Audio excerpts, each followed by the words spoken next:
Hey guys, how's it going? Welcome back to another video. Welcome back to another episode on Beyond the Touchline. Welcome to the pre-game week show for game week 20. This is the first game after the first half of the season has wrapped up. A lot of games to talk about, of course. There's always 10 games, 1 predictions, some things to rant about here. But yes, it's going to be enjoyable. Drop a like if you guys are enjoying this series, and of course subscribe for new rounds here. But yes, let's jump right in. Yep, as you're aware of how the Premier League table is, obviously from no changes from the post-game week show, obviously. Again, Liverpool still running away with it. Arsenal, Nottingham, Chelsea occupy the top 4. Newcastle 5th, City 6th. Bournemouth, Fulham, Villa, Brighton all really tight there from 7th all the way to 10th. Tottenham all the way down to Man United. It's also very tight there. Palace a little bit on their own there, no man's land with 20 points. Everton all the way down to Leicester, 3 points separating those spots. Will be very interesting moving forward with regards to the relegation story. And of course, Southampton still on 6 points, which is obviously a terrible result for them. But if you look at the statistics, Salah obviously scored another goal, so 17 goals. Haaland did score last game week rather, so 14 for him. Isak also scored, so he's on 12. Palmer did score 12. And Mbeumo did score against Arsenal, so he's on 11. Chris Wood did score against Nottingham, so he's also on 11. As for assist-wise, Salah with 13, had a couple. Saka with 10, Robertson 7, Diallo, Palmer, Heung-min Son also on 6. So with regards to the games for game week 20, we'll kickstart off with Tottenham, Newcastle, followed by Bournemouth, Everton, Villa, Leicester, Palace, Chelsea, Southampton, Brentford, City, West Ham, and then we'll have Brighton, Arsenal, Fulham, Ipswich, Liverpool, Man United, and Wolves, Nottingham Forest. Some really interesting games here. I'm going to talk about all of them and give my predictions. Let's dive right in. So right, to start things off, Tottenham and Newcastle. Obviously, one's on, as always, inconsistent form, and Newcastle is on flying form. So this, to me at least, looking at the form book, which I love to look at anyways, because I think that's one of the best representations moving forward and how the teams have been performing. Again, Newcastle were lively against United, as I've said. Maybe United's just that bad, but Newcastle took their opportunities where they needed to. Again, Tonali was fantastic in that game, and I really love the way Tonali's playing. Ever since he got back, people are just not looking at Tonali the right way they should be looking at him. The impact that he's made on the games is brilliant. The way he's managed to control the defense and even attacking. He should have scored against United. It's just hit the post on that occasion when he tried to take a shot. But for this one, even at the Tottenham Hotspur Stadium. Oh my God, White Hart Lane was so many years ago. Even when Tottenham are on a good day, I just don't think they're going to do it against Newcastle. I think Newcastle just have that oomph right now that's really going to move them forward. And I really hope that's going to continue. I think it's going to be a 3-1 win to Newcastle. I think Newcastle, again, are going to show their quality, just continue to score goals. I think a clean sheet for 5 games straight is going to be a little bit too much now to ask for. But if they do get it, fantastic from Newcastle. Again, defensively fantastic, offensively fantastic. It's a great result for Newcastle. But I think the bare minimum right now to expect from Newcastle, at least, it's got to be a win. And against a Tottenham who is extremely wobbly, the expectation is there for Newcastle to pick up 3 points for this one. Right, Bournemouth and Everton. Now, this one, I think, again, Everton probably going to be safe. I draw the Pickford on many occasions. Whether or not Everton are going to concede from that, I don't really know. But based on what I've seen, this is, again, a game where Everton are going to continue to struggle. They can create a chance or two, but again, Dominic Calvert-Lewin not scoring whatsoever. Such a quiet striker in general. Just really not it really for Everton. Again, they've got to come in this one. I think the bare minimum have really got to get a new striker who's going to try to score goals. Even Broja isn't doing the job. So even if I give them as many strikers, not going to make it. I mean, even if they have brought Newmore Payback on loan or whatever it is, I don't think he's going to do well either. Yeah, attacking threat from Everton is little to none. Defensive ability is also really challenging. It's only Pickford that's sort of saving them. And I think Bournemouth, they're going to come in this game again with a good amount of confidence. Yes, they drew against Fulham, but again, that team wasn't the easiest to beat in their eyes, and I'm sure they're very aware of that. It's going to be challenging. It was going to be challenging for them anyways, coming to that particular game. But for this one, I think, they stand a much better chance of winning. And again, at home advantage and everything, crowd's going to back them up. They want to start the season strong, don't they, Bournemouth? I think that sort of hunger to realise what they've achieved in the first half of the season is something that they can carry forward into the second half. It's clearly something that I think is on their agenda, and it's clearly something they want to perform and something that they want to do. I have my hopes on Bournemouth for this one. 2-0 win for me. Again, a win is probably the bare minimum that Bournemouth need to expect out of themselves. It's crucial, vital, essential that they get the win on the board right now. And it just sets up for a very good second half ahead, hopefully, because anything can happen in football. They could just start bottling it, which would really be upsetting for them, especially how the first half of the season went for them. But yes, 2-0 win for me. I think the Birmingham need to get a win. Everton, I just don't see the threat coming from them. And again, I would be shocked if the threat did come in for this game. Right, next one, Villa and Leicester City. Now, again, Villa on the back of not very, very good form. Leicester on the back of horrid form for this one. And I think coming to this game, I think the expectation on Leicester Villa to win is obviously, again, very, very high. The expectation for Leicester to not do well is, I think, sort of expected. Again, as I said, changes need to be made at Leicester. It's going to be really, really challenging for Ruud for the second half of the season. He's obviously fighting his relegation. The blistering start that he had, the win against West Ham, nowhere to be seen anymore from that point on. And now it's all about just trying to see any points he can get on the board with the team. As for Villa, yeah, they still need to learn to be a lot more consistent. They need to find a little bit of form that they had last season where they were a lot better, in my opinion. They were a lot more competitive. This is the game where I felt like things need to change for Villa. But I don't think it will. I'm predicting that it will be a 1-1 draw for this one. And I think even when I was doing this, I asked myself, like, is this a result that I think will go in that manner? Would Villa drop points against Leicester? And honestly, I don't think that's going to happen. But at the same time, you know, what can happen in the football is crazy. I mean, again, this week I've tried to go on a little bit of like some shaky results here. And I just know, obviously, probability-wise, it's definitely not going to go in that manner. But you just want to have a little bit of fun. But on paper, I think Villa should be winning this one. It's just that I think sometimes being in football, right? I mean, last game week with Chelsea losing to Ipswich, that was definitely not on the cards whatsoever.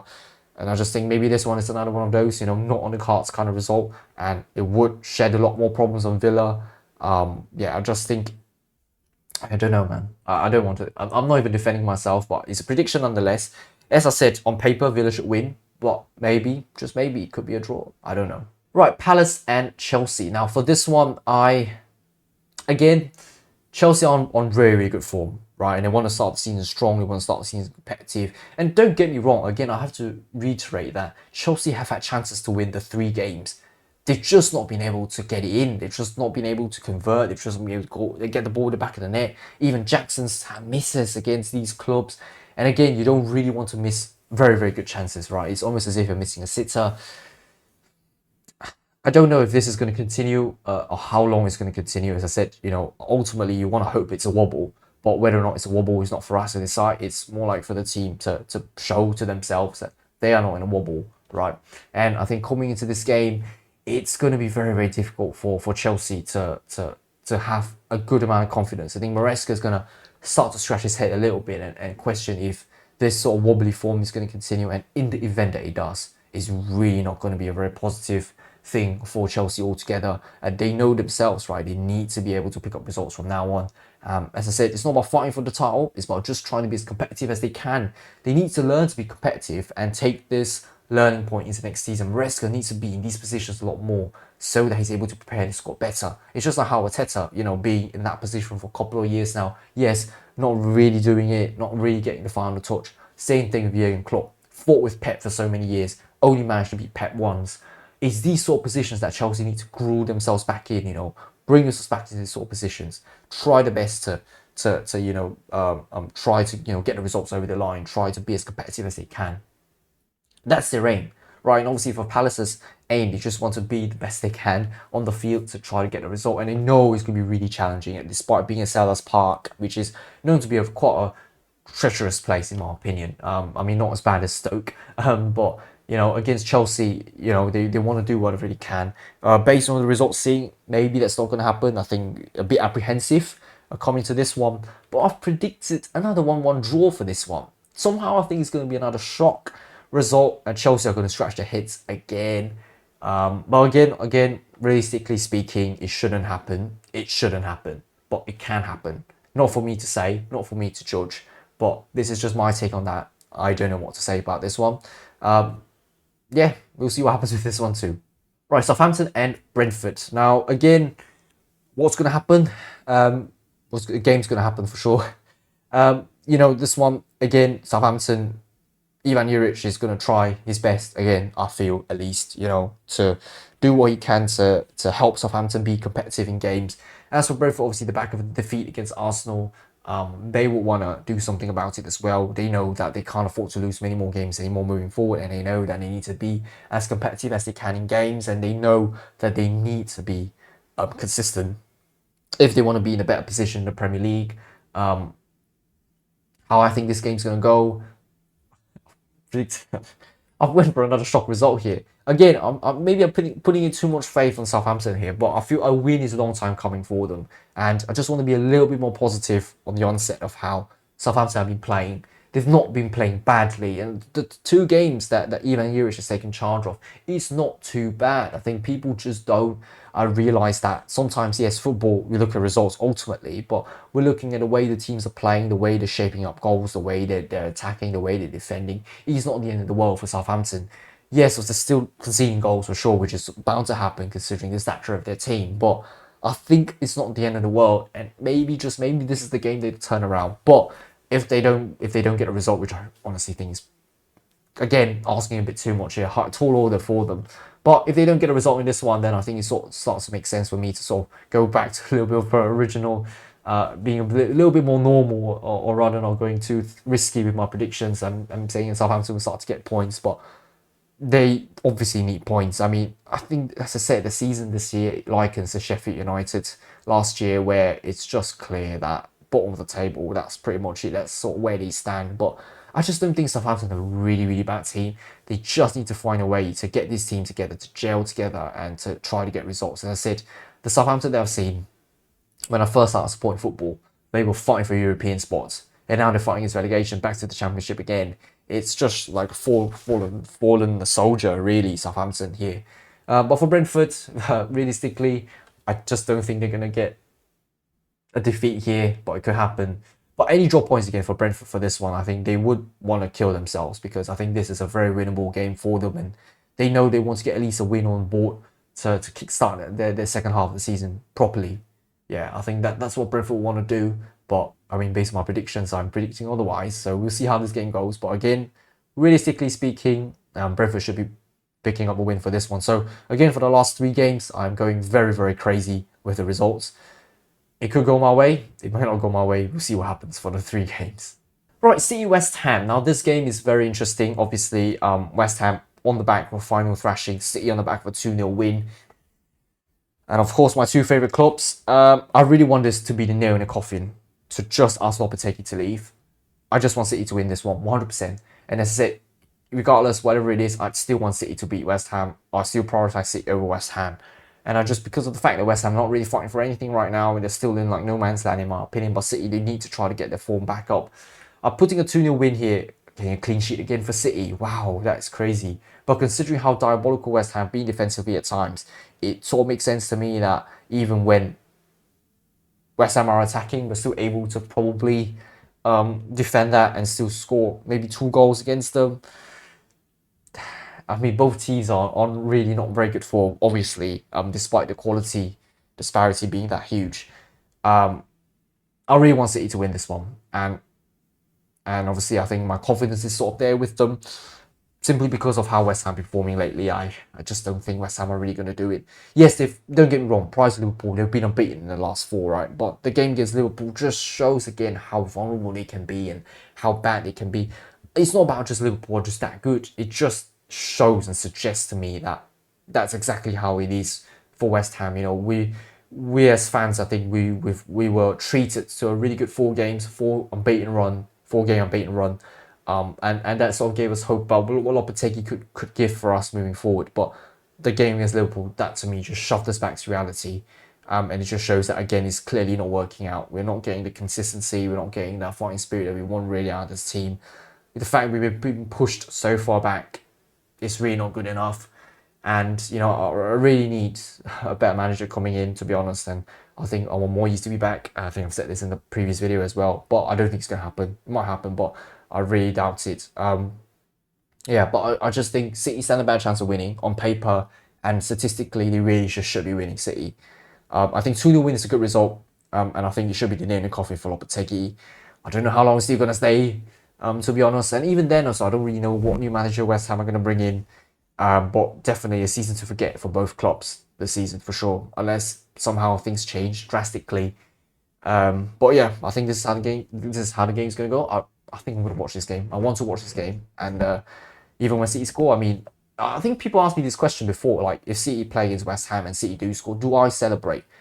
Not exactly, to be honest. I don't celebrate. I just think, it's just two of my favorite clubs playing, and the way I look at it is just okay. City have scored. I mean, they should be winning, and I'll just move on. And if West Ham do score, and if it doesn't affect the result, I'll be like, get in there, West Ham. But if it affects the result, like it causes City to get a draw, to get a defeat, I'll be a little bit upset about that. But that's just how it works, really. I mean, you've got to prioritize the first club that you love the most. And West Ham is just another club that I love the way that they play, and it's just another team because, I mean, supporting a club that's had so many success ultimately, yeah, it's fantastic. But again, as I said, sometimes it's always good to also support another club which, you see some level of potential in them, but they may not be as competitive as they always can be. And West Ham has been that club. So I hope that answers some of your questions about how I feel about West Ham. I love the club, don't get me wrong. It's just that I still think City is the club, definitely will be the club that I'll prioritise over. And yeah, I just love City a lot more. Right, Brighton Arsenal. Again, Brighton are on another winless run, as always. 7 games now without a win. Will it be 8? I think the answer is leaning towards more of a yes for this one, which is just crazy to me how now every week I'm sort of saying like Brighton are struggling. Arsenal, again, a great win against Brentford. I think you want to hope that they're going to continue this really, really good form that they're having as well. They want to close that gap to Liverpool 100%. But of course, being me, I've decided to put in another shock result here because just why not, right? 1-1 draw. Realistically, again, is it going to happen? I mean, the shock results are all be 1-1 draws, but I know Brighton are going to be in some ways competitive. I know Brighton, they want to get a result as much as they can, but I think just going to pull it a little bit too hard. I think the expectation on themselves is going to start ruining the way that they move forward with games.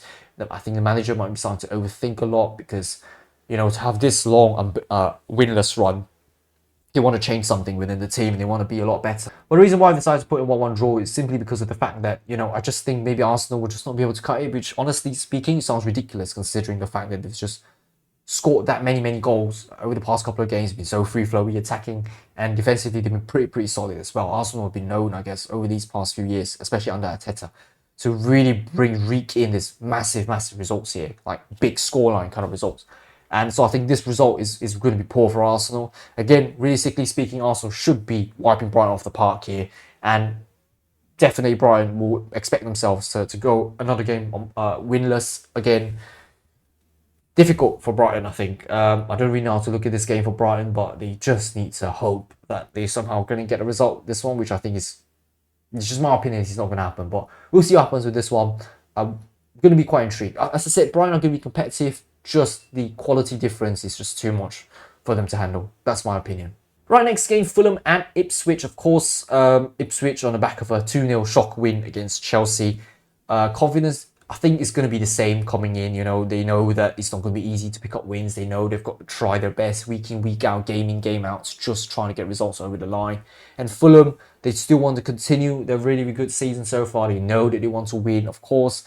And I think it's going to continue. I think it's going to be a 2-1 win for Fulham. There really isn't much to say. Again, I think the story on both sides is pretty much the same. Ipswich, as I said, going to come in and try their best. Fulham, they know they want to win. But Fulham, obviously, I think at points in time, they've been rather shaky, right? I think games that we thought they would have won, they didn't win. Games that we thought they would have lost, they get draws, they get wins. This one, again, it might be the other way around. Despite me going for a conservative one, a little bit apprehensive at times the way Fulham play. And yes, if we have a very good season, and it could be better, that's the thing, And I guess it balances out ultimately. But this one, there is a chance, a slim chance, that just Ipswich might be able to pick up another very, very good result here.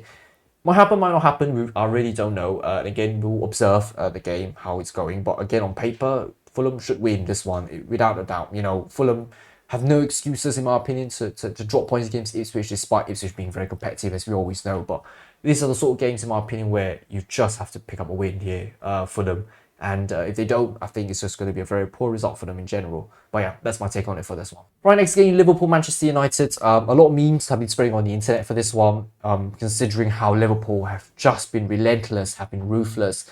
everything's gelling at the club. I think time and time again, we've been saying this throughout the entirety of the season. Liverpool have shown something, and it's just crazy how their only defeat is in second place or third place at Nottingham Forest. But it's been a fantastic season here for Liverpool. They've like a 20 plus game unbeaten run, which is also crazy.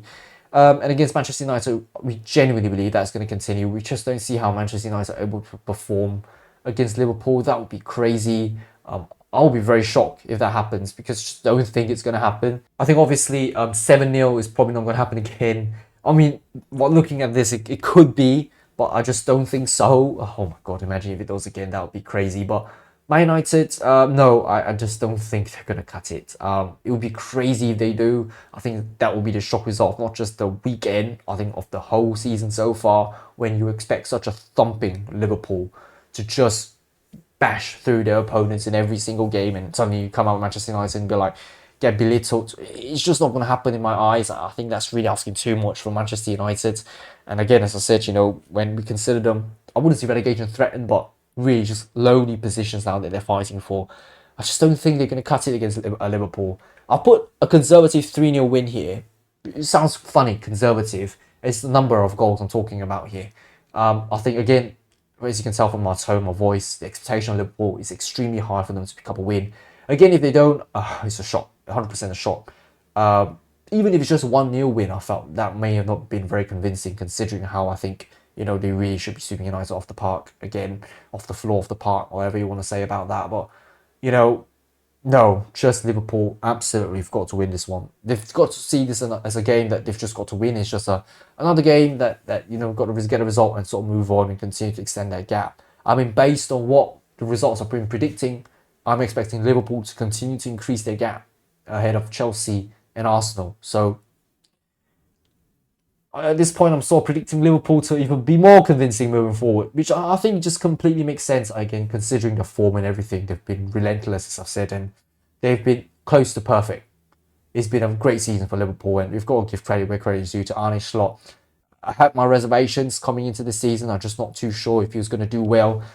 He's defied all expectations in general. He's really got the team working really, really nicely, and you've got to give credit and the applause as well. But yes, 3-0 win for me. Any less than that, not a good result for Liverpool in my opinion. Right, Wolves and Nottingham Forest. Wolves obviously unbeaten in their last 3 Premier League games, but Nottingham win all wins in the past 5 games. 5 out of 5 wins for Nottingham Forest. Again, they're going to come into this game with a decent amount of confidence, Nottingham, and they know what they can do even when they don't have the ball as much. They know they can still create chances. They know can still be competitive. They know can still be threatening. Wolves, they know they can do the same too. This would be a very interesting game, despite, obviously, I think if you look at the points tally, it's two completely contrasting sides of the table. But based on the way that they've been playing, to me, it's relatively similar. Like Wolves being able to get that, really random result at times, and Nottingham Forest able to do what they can do with the ball, despite not having much with the ball, is very interesting to me. I think this game would prove to be quite a spectacle. I think, despite, again, both of them being at different points in the Premier League season, as in the stage they're fighting at right now is very, very different. I just think that looking at this game just only by the game, I think it's going to be very interesting. But my hope still lies in Nottingham Forest. I still think they're going to win.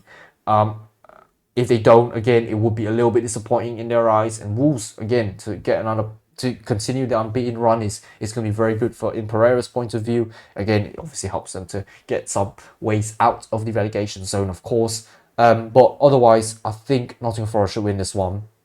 The expectation is there on Nottingham to continue to perform, to somehow, cement the top 4 spot now, which I think when we reach like games 25, 26, 27, we can probably start to cement, if Nottingham Forest still continue to perform, we can probably start to cement a little bit and suggest that it's about time for them to really think about how they're going to solidify their top position in the Premier League, not top position, but where they are in the Prem, whether it be 4th, 5th, 6th, or 3rd, even if they still are up there, the lofty highs of those positions.